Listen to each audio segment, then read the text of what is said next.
I'd like to tell you about the strangest secret in the world. Some years ago, the late Nobel Prize-winning Dr. Albert Schweitzer was being interviewed in London, and a reporter asked him, "Doctor, what's wrong with men today?" And the great doctor was silent a moment, and then he said, "Men simply don't think." It's about this that I want to talk with you. We live today in a golden age. This is an era that man has looked forward to, dreamed of, and worked toward for thousands of years.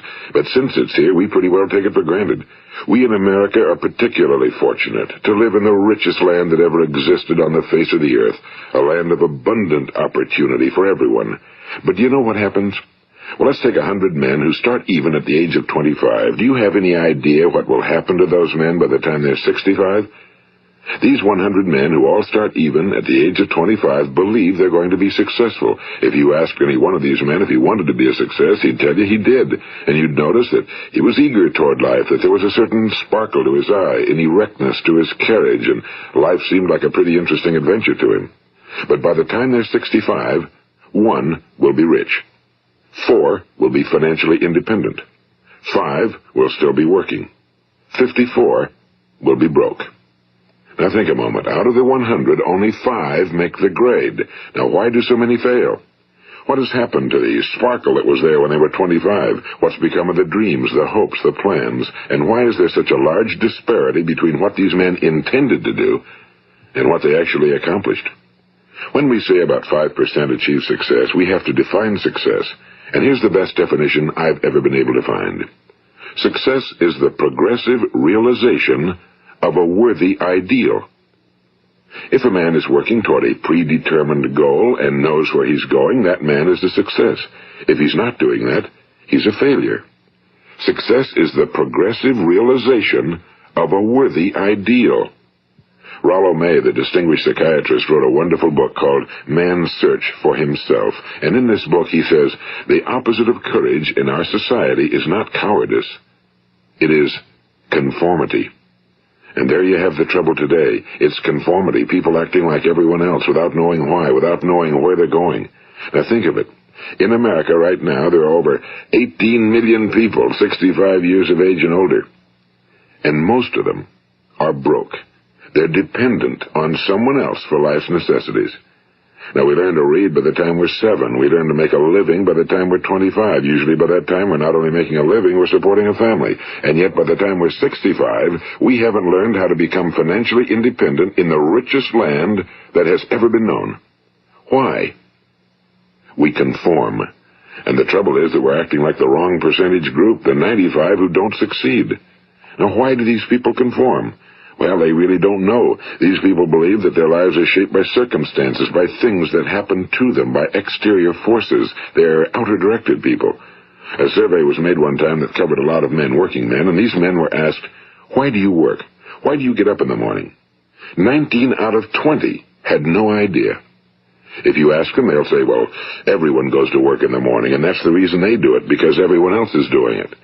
Now let's get back to our definition of success. Who succeeds? The only person who succeeds is the person who is progressively realizing a worthy ideal. He's the person who says, I'm going to become this, and then begins to work toward that goal.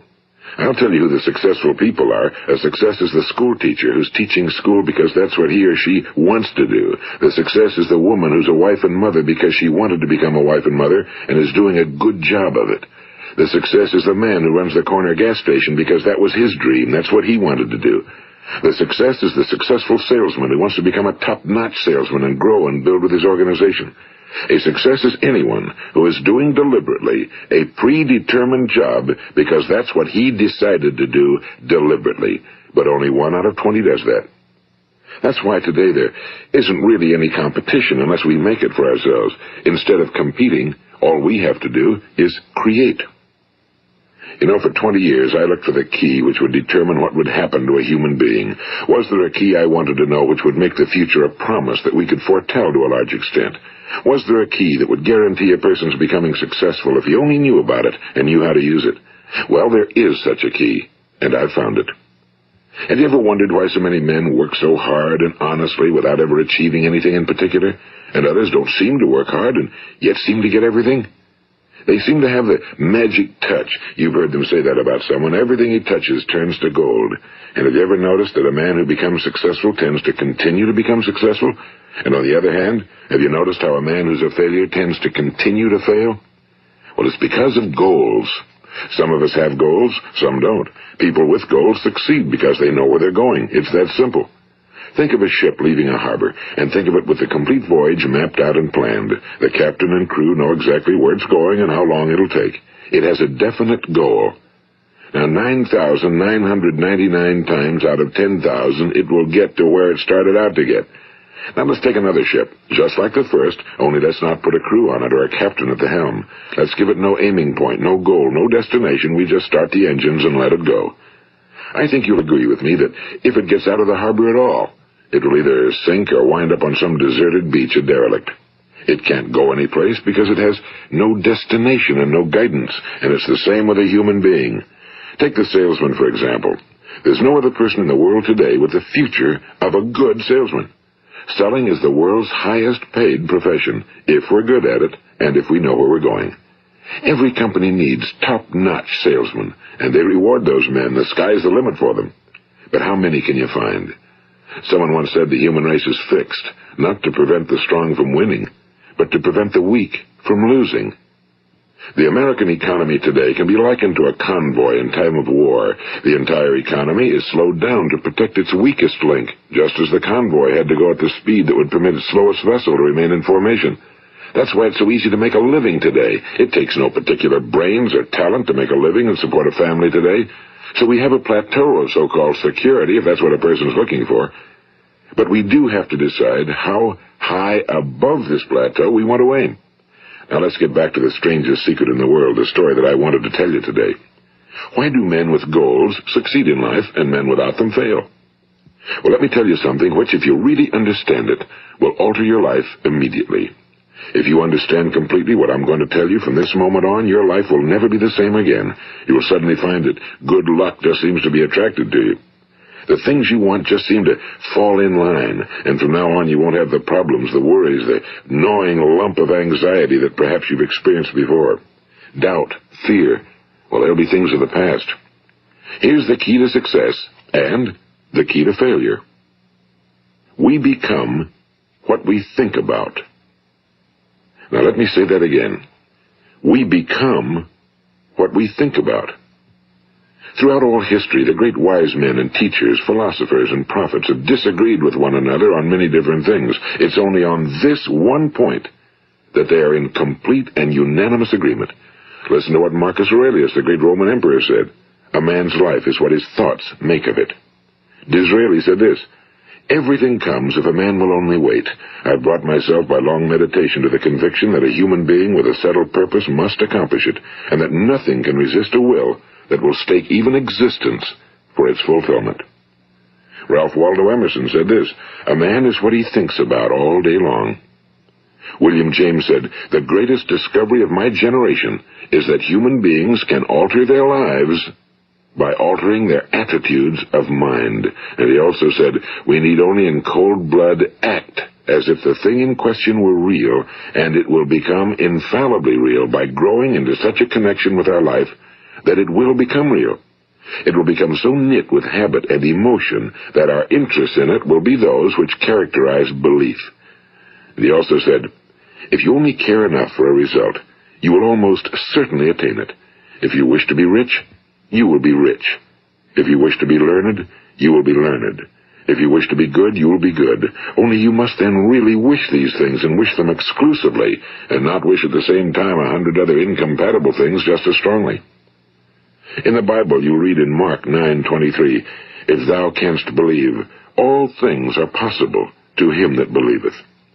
My old friend Dr. Norman Vincent Peale put it this way, this is one of the greatest laws in the universe. Fervently do I wish I had discovered it as a very young man. It dawned upon me much later in life, and I found it to be one of the greatest, if not my greatest discovery outside of my relationship to God. The great law, briefly and simply stated, is that if you think in negative terms, you will get negative results. If you think in positive terms, you will achieve positive results. That is the simple fact, he went on to say, which is at the basis of an astonishing law of prosperity and success. In 3 words, believe and succeed. William Shakespeare put it this way: our doubts are traitors and make us lose the good we oft might win by fearing to attempt. George Bernard Shaw said, people are always blaming their circumstances for what they are. I don't believe in circumstances. The people who get on in this world are the people who get up and look for the circumstances they want, and if they can't find them, make them. Well, it's pretty apparent, isn't it? And every person who discovered this for a while believed that he was the first one to work it out. We become what we think about. Now, it stands to reason that a person who's thinking about a concrete and worthwhile goal is going to reach it, because that's what he's thinking about, and we become what we think about. Conversely, the man who has no goal, who doesn't know where he's going, and whose thoughts must therefore be thoughts of confusion and anxiety and fear and worry, becomes what he thinks about. His life becomes one of frustration and fear and anxiety and worry. And if he thinks about nothing, he becomes nothing. Now, how does it work? Why do we become what we think about? Well, I'll tell you how it works as far as we know. Now, to do this, I want to tell you about a situation that parallels the human mind. Suppose a farmer has some land, and it's good fertile land. Now, the land gives the farmer a choice. He may plant in that land whatever he chooses. The land doesn't care. It's up to the farmer to make the decision. Now, remember, we're comparing the human mind with the land because the mind, like the land, doesn't care what you plant in it. It will return what you plant, but it doesn't care what you plant. Now let's say that the farmer has 2 seeds in his hand. One is a seed of corn, the other is nightshade, a deadly poison. He digs 2 little holes in the earth and he plants both seeds, one corn, the other nightshade. He covers up the holes, waters, and takes care of the land, and what will happen? Invariably the land will return what's planted. As it's written in the Bible, as ye sow, so shall ye reap. Now remember, the land doesn't care. It'll return poison in just as wonderful abundance as it will corn. So up come the 2 plants, one corn, one poison.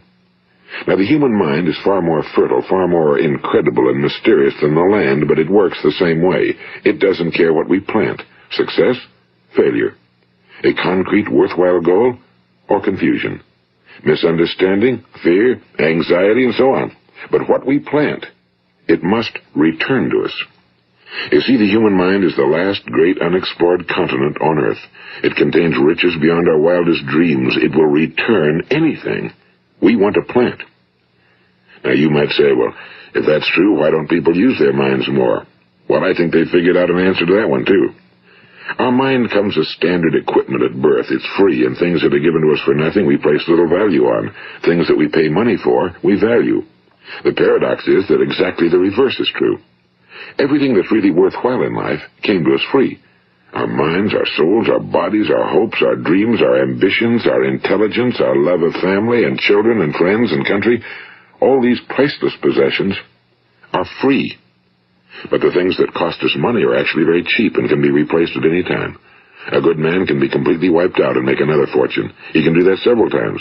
Even if our home burns down, we can rebuild it. But the things we got for nothing, we can never replace. The human mind isn't used because we take it for granted. Familiarity breeds contempt. It can do any kind of job we assign to it, but generally speaking, we use it for little jobs instead of big, important ones. Universities have proved that most of us are operating on about 10% or less of our abilities. So decide now, what is it you want? Plant your goal in your mind. It's the most important decision you'll ever make in your entire life. What is it you want? Do you want to be an outstanding salesman? A better worker at your particular job? Do you want to go places in your company? In your community? Do you want to get rich? All you've got to do is plant that seed in your mind, care for it, work steadily toward your goal, and it will become a reality. It not only will, there's no way that it cannot. You see, that's a law, like the laws of Sir Isaac Newton, the laws of gravity. If you get on top of a building and jump off, you'll always go down. You'll never go up, and it's the same with all the other laws of nature. They always work. They're inflexible. Think about your goal in a relaxed, positive way. Picture yourself in your mind's eye as having already achieved this goal. See yourself doing the things you will be doing when you've reached your goal. Ours has been called the phenobarbital age, the age of ulcers and nervous breakdowns and tranquilizers. At a time when medical research has raised us to a new plateau of good health and longevity, far too many of us worry ourselves into an early grave trying to cope with things in our own little personal ways without learning a few great laws that will take care of everything for us. These things we bring on ourselves through our habitual way of thinking. Every one of us is the sum total of his own thoughts. He is where he is because that's exactly where he really wants to be, whether he'll admit that or not. Each of us must live off the fruit of his thoughts in the future, because what you think today and tomorrow, next month and next year, will mold your life and determine your future. You're guided by your mind. I remember one time I was driving through eastern Arizona, and I saw one of those giant earth-moving machines roaring along the road at about 35 miles an hour with what looked like 30 tons of dirt in it. A tremendous, incredible machine, and there was a little man perched way up on top with the wheel in his hands guiding it. And as I drove along, I was struck by the similarity of that machine to the human mind. Just suppose you're sitting at the controls of such a vast source of energy. Are you going to sit back and fold your arms and let it run itself into a ditch? Or are you going to keep both hands firmly on the wheel and control and direct this power to a specific, worthwhile purpose? It's up to you. You're in the driver's seat. You see, the very law that gives us success is a two-edged sword. We must control our thinking. The same rule that can lead a man to a life of success, wealth, happiness, and all the things he ever dreamed of for himself and his family. That very same law can lead him into the gutter. It's all in how he uses it, for good or for bad. This is the strangest secret in the world. Now, why do I say it's strange, and why do I call it a secret? Actually, it isn't a secret at all. It was first promulgated by some of the earliest wise men, and it appears again and again throughout the Bible, but very few people have learned it, understand it. That's why it's strange, and why for some equally strange reason it virtually remains a secret. I believe that you could go out and walk down the main street of your town and ask one man after another what the secret of success is, and you probably wouldn't run into one man in a month who could tell you. Now, this information is enormously valuable to us if we really understand it and apply it. It's valuable to us not only for our own lives, but the lives of those around us, our families, employees, associates, and friends. Life should be an exciting adventure. It should never be a bore. A man should live fully, be alive. He should be glad to get out of bed in the morning. He should be doing a job he likes to do because he does it well. One time I heard Grove Patterson, the great late editor-in-chief of the Toledo Daily Blade, make a speech, and as he concluded his speech, he said something I've never forgotten. He said, "My years in the newspaper business have convinced me of several things. Among them, that people are basically good, and that we came from someplace, and we're going someplace. So we should make our time here an exciting adventure. The architect of the universe didn't build a stairway leading nowhere." And the greatest teacher of all, the carpenter from the plains of Galilee, gave us the secret time and time again. As ye believe, so shall it be done unto you. I've explained the strangest secret in the world and how it works. Now, on this side, I want to explain how you can prove to yourself the enormous returns possible in your own life by putting this secret to a practical test. I want you to make a test that will last 30 days. It isn't going to be easy, but if you'll give it a good try, it will completely change your life for the better.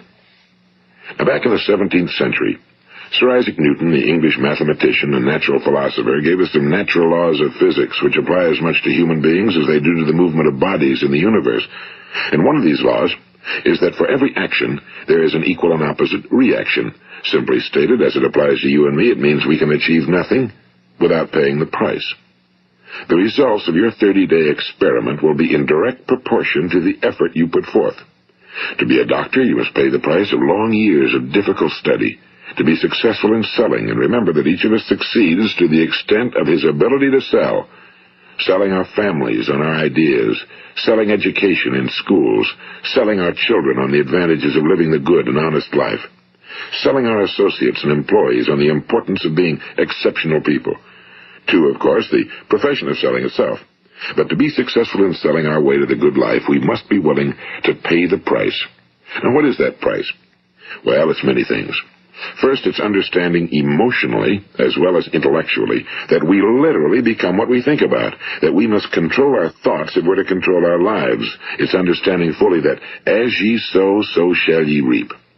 Second, it's cutting away all fetters from the mind and permitting it to soar as it was divinely designed to do.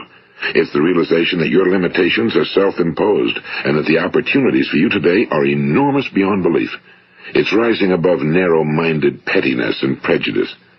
And third, it's using all your courage to force yourself to think positively on your own problem, to set a definite and clearly defined goal for yourself, to let your marvelous mind think about your goal from all possible angles, to let your imagination speculate freely upon many different possible solutions, to refuse to believe that there are any circumstances sufficiently strong to defeat you in the accomplishment of your purpose, to act promptly and decisively when your course is clear, and to keep constantly aware of the fact that you are, at this moment, standing in the middle of your own acres of diamonds, as Russell Conwell used to point out.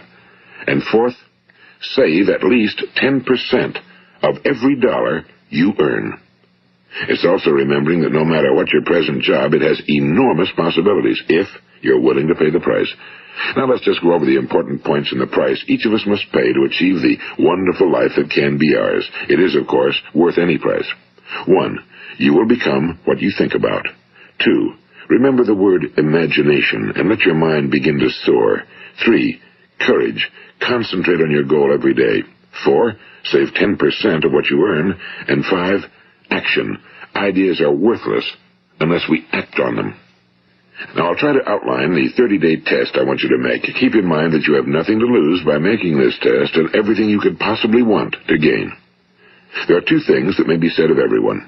Each of us wants something, and each of us is afraid of something. I want you to write on a card what it is you want more than anything else. It may be more money. Perhaps you'd like to double your income or make a specific amount of money. It may be a beautiful home. It may be success at your job. It may be a particular position in life. It could be a more harmonious family. Each of us wants something. Now write down on your card specifically what it is you want. Make sure it's a single goal and clearly defined. You needn't show it to anyone, but carry it with you so that you can look at it several times a day. Think about it in a cheerful, relaxed, positive way each morning when you get up, and immediately you have something to work for, something to get out of bed for, something to live for. Look at it every chance you get during the day and just before going to bed at night. And as you look at it, remember that you must become what you think about, and since you're thinking about your goal, you realize that soon it will be yours. In fact, it's yours really the moment you write it down and begin to think about it. Look at the abundance all around you as you go about your daily business. You have as much right to this abundance as any other living creature. It's yours for the asking. Now we come to the difficult part. Difficult because it means the formation of what is probably a brand new habit, and new habits are not easily formed. Once formed, however, it will follow you for the rest of your life. Stop thinking about what it is you fear. Each time a fearful or negative thought comes into your consciousness, replace it with a mental picture of your positive and worthwhile goal. And there will come times when you'll feel like giving up. It's easier for a human being to think negatively than positively. That's why only 5% are successful. You must begin now to place yourself in that group. For 30 days, you must take control of your mind. It will think about only what you permit it to think about. Each day for this 30-day test, do more than you have to do. In addition to maintaining a cheerful, positive outlook, give of yourself more than you've ever done before. Do this knowing that your returns in life must be in direct proportion to what you give. The moment you decide on a goal to work toward, you're immediately a successful person. You are then in that rare and successful category of people who know where they're going. Out of every 100 people, you belong to the top 5. Don't concern yourself too much with how you're going to achieve your goal. Leave that completely to a power greater than yourself. All you have to do is know where you're going. The answers will come to you of their own accord and at the right time. Remember these words from the Sermon on the Mount, and remember them well. Keep them constantly before you this month of your test. Ask, and it shall be given you. Seek, and ye shall find. Knock, and it shall be opened unto you. For every one that asketh receiveth, and he that seeketh findeth, and to him that knocketh it shall be opened. It's as marvelous and as simple as that. In fact, it's so simple that in our seemingly complicated world, it's difficult for an adult to understand that all he needs is a purpose and faith. For 30 days, do your very best. If you're a salesman, go at it as you've never done before, not in a hectic fashion, but with the calm, cheerful assurance that time well spent will give you the abundance in return you deserve and want. If you're a homemaker, devote your 30-day test to completely giving of yourself without thinking about receiving anything in return, and you'll be amazed at the difference it makes in your life. No matter what your job, do it as you've never done it before for 30 days. And if you've kept your goal before you every day, you'll wonder and marvel at this new life you've found. Dorothea Brand, the outstanding editor and writer, discovered it for herself and tells about it in her fine book, Wake Up and Live. Her entire philosophy is reduced to the words, act as though it were impossible to fail. She made her own test with sincerity and faith, and her entire life was changed to one of overwhelming success. Now, you make your test for 30 full days. Don't start your test until you've made up your mind to stick with it. You see, by being persistent, you're demonstrating faith. Persistence is simply another word for faith. If you didn't have faith, you'd never persist. If you should fail during your first 30 days, by that I mean suddenly find yourself overwhelmed by negative thoughts, you've got to start over again from that point and go 30 more days. Gradually, your new habit will form until you find yourself one of that wonderful minority to whom virtually nothing is impossible. And don't forget the card. It's vitally important as you begin this new way of living. On one side of the card, write your goal, whatever it may be. On the other side, write the words we've quoted from the Sermon on the Mount. Ask, and it shall be given you. Seek, and ye shall find. Knock, and it shall be opened unto you. Nothing great was ever accomplished without inspiration. See that during these crucial first 30 days, your own inspiration is kept at a peak. And above all, don't worry. Worry brings fear, and fear is crippling. The only thing that can cause you to worry during your test is trying to do it all yourself. Know that all you have to do is hold your goal before you. Everything else will take care of itself. Remember also to keep calm and cheerful. Don't let petty things annoy you and get you off course. Now, since making this test is difficult, some will say, why should I bother? Well, look at the alternative. No one wants to be a failure. No one really wants to be a mediocre individual. No one wants a life constantly filled with worry and fear and frustration. Therefore, remember that you must reap that which you sow. If you sow negative thoughts, your life will be filled with negative things. If you sow positive thoughts, your life will be cheerful, successful, and positive. Now, gradually, you will have a tendency to forget what you've heard on this recording.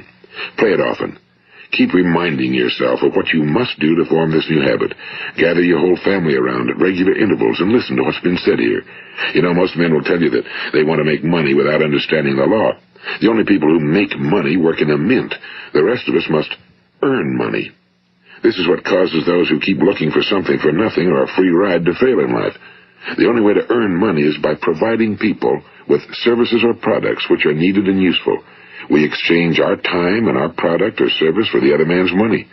Therefore, the law is that our financial return will be in direct proportion to our service. Now, success is not the result of making money. Making money is the result of success, and success is in direct proportion to our service. Most people have this law backwards. They believe that you're successful if you earn a lot of money. The truth is that you can only earn money after you're successful. It's like the story of the man who sat in front of the stove and said to it, give me heat, and then I'll add the wood. How many men and women do you know, or do you suppose there are today, who take the same attitude toward life? There are millions.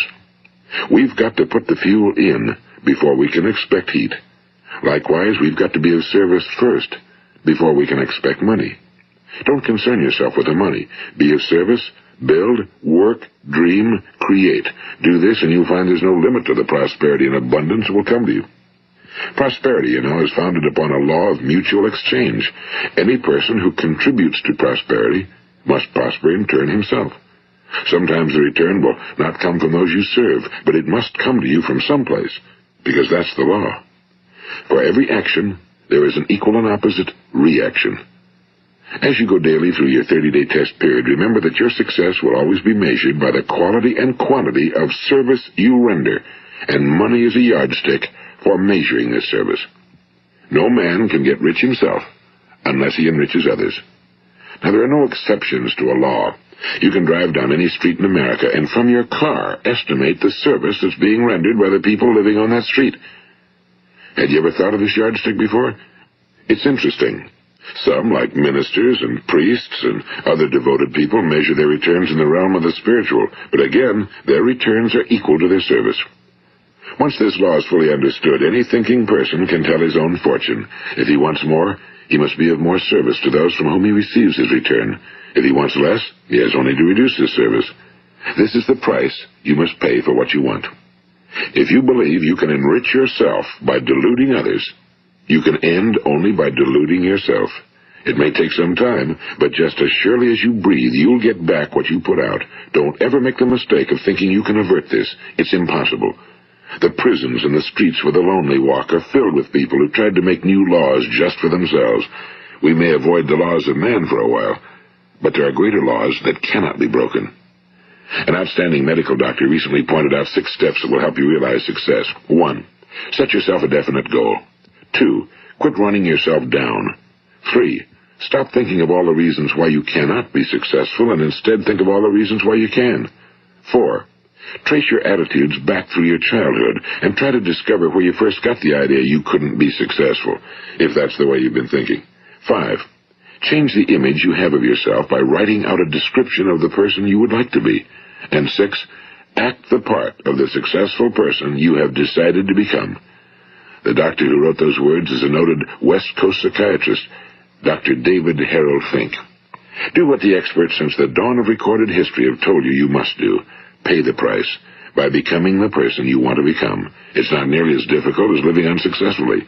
Make your 30-day test, then repeat it again, and each time it will become more a part of you until you'll wonder how you could ever have lived any other way. Live this new way and the floodgates of abundance will open and pour over you more riches than you may have dreamed existed. Money? Yes, lots of it. But what's more important, you'll have peace. You'll be in that wonderful minority who lead calm, cheerful, successful lives. Start today. You have nothing to lose, but you have a whole life to win. This is Earl Nightingale, and thank you.